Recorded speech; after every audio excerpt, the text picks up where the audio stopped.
नमस्कार. आज आपण करत आहोत टोमॅटोचं सार. टोमॅटोचं सार करण्यासाठी मी कुकरमध्येच हे टोमॅटो उकडवून घेतलेले आहे.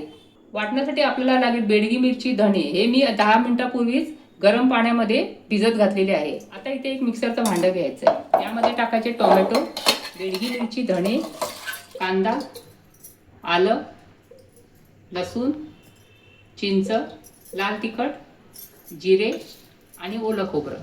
शेवटला थोडंसं पाणी. आता हे वाटण आपल्याला अगदी बारीक वाटून घ्यायचं आहे. फोडणीसाठी घ्यायचं आहे तेल. यामध्ये टाकायचे मोहरी, हिंग, कढीपत्ता. त्यानंतर हे वाटलेलं मिश्रण. तर यामध्ये टाकायचं आहे गरम पाणी.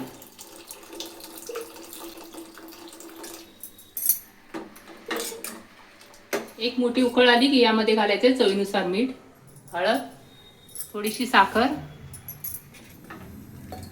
आपला टोमॅटोचा सार झालेला आहे. आता यावरती घालायचे कोथिंबीर. तर ही रेसिपी तुम्हाला आवडली असेल तर एक लाईक नक्की करा.